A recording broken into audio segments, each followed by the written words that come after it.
Hello guys, and welcome back to the channel. So now guys, it is quite something when the world's richest man is expressing disappointment that the world's poorest people are not dying at quite the rate as he would have preferred to have seen. Guys, I bring you this. We don't know why C-19 cases, deaths are not high in Africa. A headline attributed to Bill Gates, so he's now expressing concern, and in that concern you can read in disappointment that there are sufficient enough deaths in Africa to fill his statistics and his projection, and this of course is cause for disappointment for him. So again, the headline: we don't know why C-19 cases, deaths are not high in Africa, a headline attributed to Bill Gates. So now let's now see what the world's richest man has to say about the world's poorest people. Co-founder of Microsoft Foundation, Bill Gates, has said that he does not know why C-19 cases and deaths in Africa are low as against figures obtaining in developed countries. According to Gates, it is possible that the figures provided are not real due to the gaps in healthcare systems in Africa. He said, "It is also possible, though I hope not the case, that the true numbers are higher than they look because gaps in poor country healthcare systems are making it hard to monitor the disease accurately." In a report on his website, Gates notes, these breakthroughs will make 2021 better than 2020. The billionaire explained that early lockdown imposed by some African countries could be responsible for the low rate of C-19 cases. He added, "In Africa, another reason may be that the population is young compared to the rest of the world, and young people are less susceptible to the virus. Another reason could be that a large rural population spends a lot of time outside, where it is harder to spread the virus." So here is now full. I might well stop it halfway through because it's long-winded, but here is now what he's saying in full. This is now a full reading now of his article. So now this is what he has to say.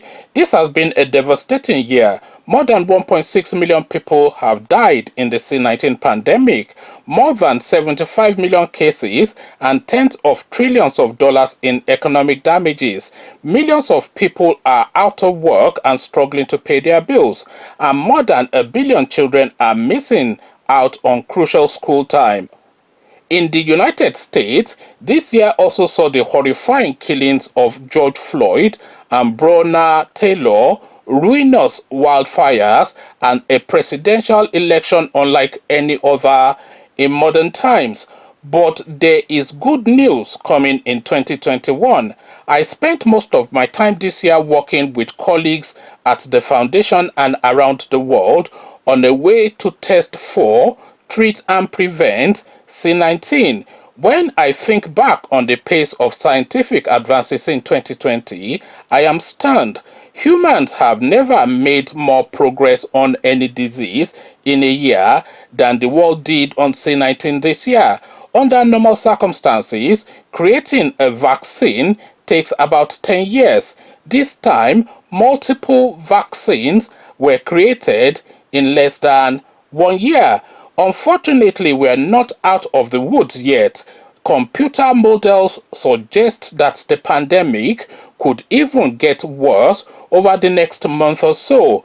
We also need to learn more about a new variant of the virus that has appeared, which seems to spread faster but not be more deadly. Still, there are two main reasons to be hopeful.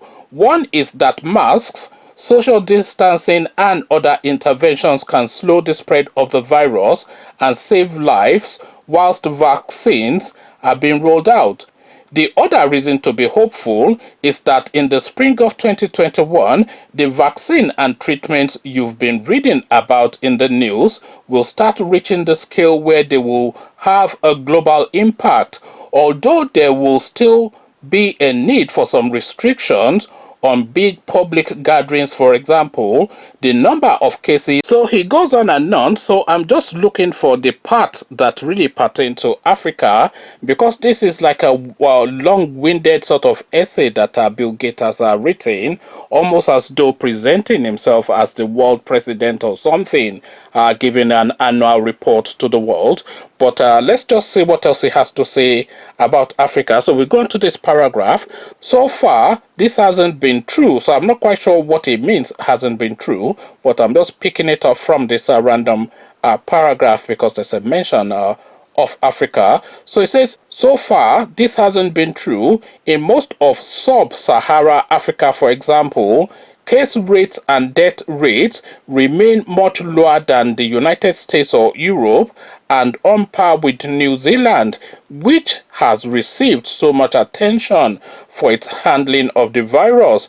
The hardest hit country on the continent is South Africa, but even there, the case rate is 40% lower than in the United States, and the death rate is nearly 50% lower. So he's comparing, of course, data that are coming from Africa to match them up against what obtains in the United States and other Western countries. But of course, the emphasis that he is trying to make is that the facilities in Africa does not really support the weight of the testing, therefore disregard whatever it is that is coming out of Africa, because they don't have the science to test for C-19. So there's no real correlation of the data of the impact of C-19 on the continent.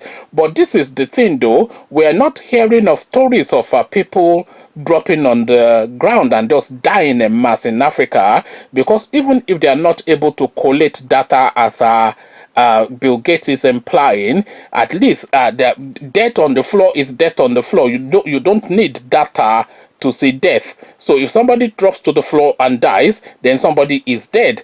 And if that person is then dying of C-19, or if there's a spike in death rate in Africa, then of course that can then be attributed or traced to C-19, because that is the one impactful event that has happened globally health-wise that would then correlate with that spike in death rates in Africa. But we're not hearing of mass deaths in Africa. So this argument that Bill Gates is trying to prefer, it doesn't really hold water, but it's almost like a wish list. It's almost like he wishes that people were dropping down and dying in Africa, because that would then fit with his modeling, his scientific modeling, and his business plan to come and colonize Africa as one man, straddling that entirety of that continent. This guy is always permanently in Nigeria trying to introduce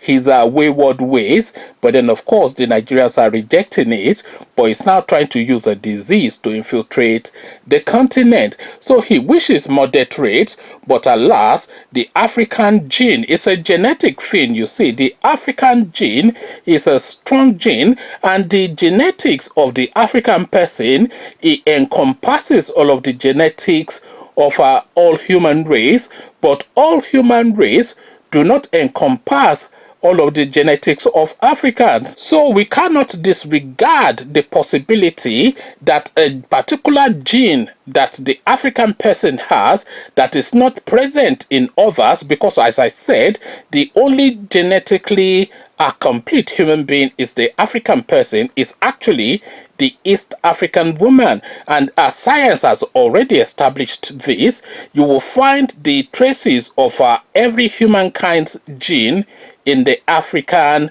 East African woman. So you find traces of the Chinese genes, the Maoris in New Zealand, the Caucasians in Europe, and the Indians in the Asian subcontinents, etc. All humankind, you find their genetic traces in the East African woman, but you would not find all of the genetic traces of the East African woman in anybody else. So the complete human being in terms of human as we know it, is the African person. So there might well be a gene within the Afrikaner person that protects him and her from this particular pandemic. And this is more a viable possibility than this death wish that the world's richest man is wishing upon the world's poorest people, just so he can go there with a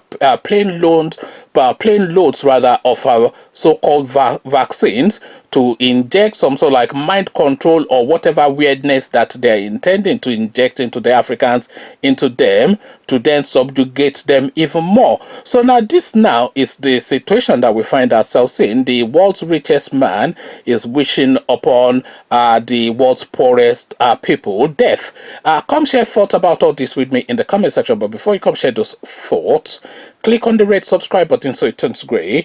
The bell button notifies you every time I drop a new video. Click on like as well, because that helps with the YouTube algorithm. Once you've done all the clickings, Bill Gates is wishing death on us. So what are we now saying in response to this is really the question. So I'll leave you here.